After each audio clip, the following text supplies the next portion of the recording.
Hello, and welcome to today's webinar. I'm Barbara Troutler, Director of Clinical Education for Advanced Sterilization Products, or ASP.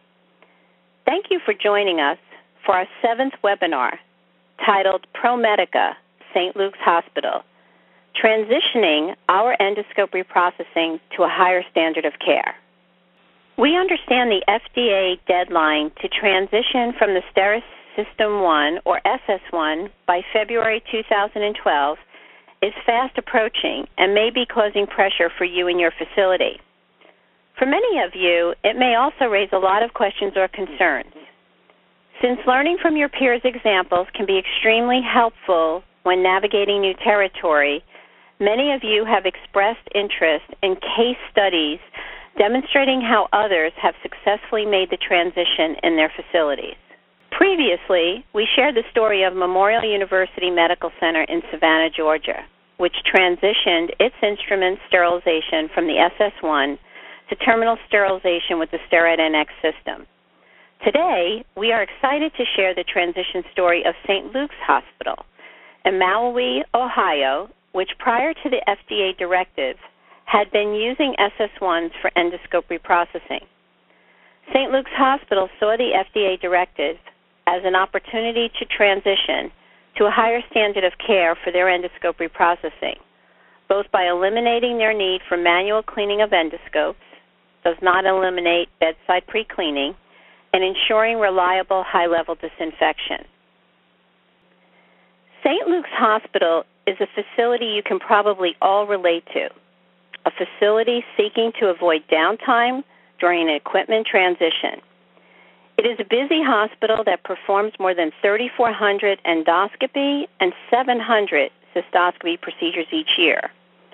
The hospital has been using SS1s for nearly 20 years, with 9 units in the facility, but only 5 or so fully functioning at any given time. With careful planning, training, and team collaboration, St. Luke's Hospital made a smooth transition to the EVOTECH Endoscope Cleaner and Reprocessor, ECR, raising its standard of care for scope reprocessing without undue disruption or compromising patient care.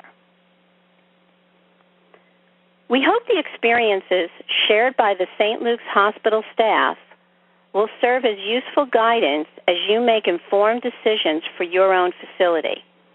As always, ASP is here to share information on how we can best work together to support your team as you evaluate and implement alternative solutions for endoscope reprocessing. You will now hear from Perioperative Technology Coordinator Michelle Holfreder and Endoscopy and Cystoscopy Charge Nurse Robin Presnell about their firsthand experience. Following the presentation, I will also address some of the specific questions we have received from you.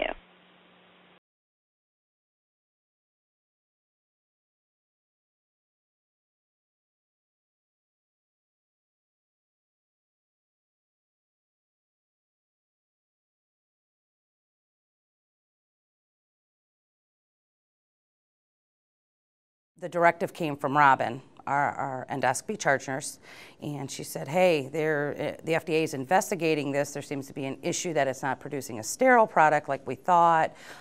So I started investigating the paperwork, looking into the FDA findings.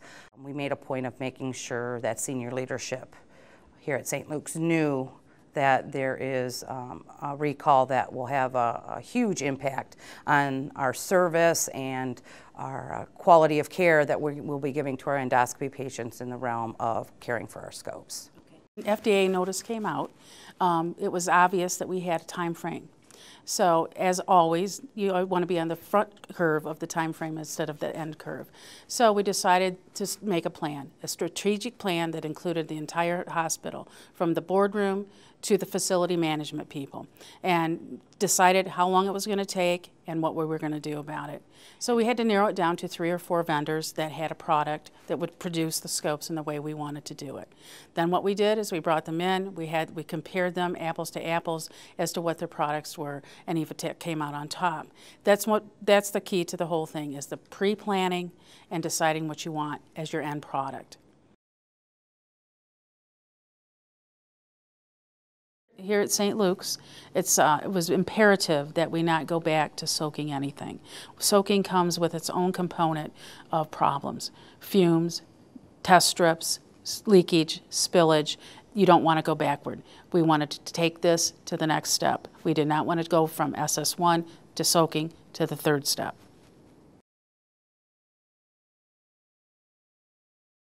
We wanted something that was going to be very easy for them to use. All the other units that we looked at had such a 8 or 10-minute pre-cleaning cycle to it, and we're a very, very busy unit, so we took that out of the mix. I consider the fact that I needed to cut down the time in the service room with staff because they're really running from case to case. It's a very busy, very productive unit.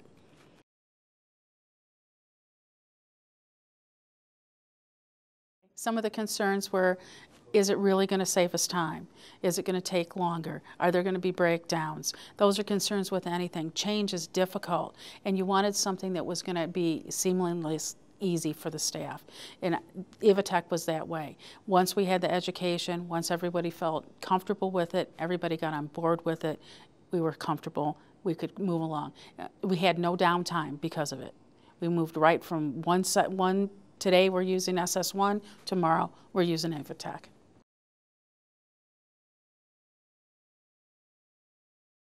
We did an across-the-board, side-by-side comparison, I believe, of 8 or 9 different vendors. Based on that side-by-side, we assessed what is our needs here at St. Luke's. What practices do we want to improve on? What things need to remain the same? And what is going to be one of the better transitions for a quality outcome? Consistency from patient A to patient Z is always what you want. Continuum of care, equal service for all patients. And one of the variations was hand cleaning scopes. Hand cleaning soap. Nobody wants to stand there and wash scopes all day by hand. And when you're turning over 3,800 scopes a year, that's a lot of hand washing. Well, there's a lot of variance in that hand washing process. From sucking solution through in the room, to the person wiping the outside, to the brushing down the lumens. So we wanted to find something that was going to help make that a more measurable, consistent process. That was high on our list. Alcohol flushing, for example, needs to be a consistent process. And leak testing, for example. You need to do it every single time, or you may have a scope fail during a procedure.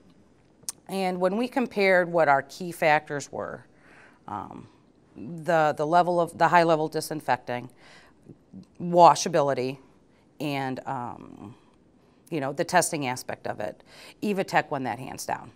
Taking that variable of standing there and having to wash a scope, you might put it through 3 times, I might do it 30 times.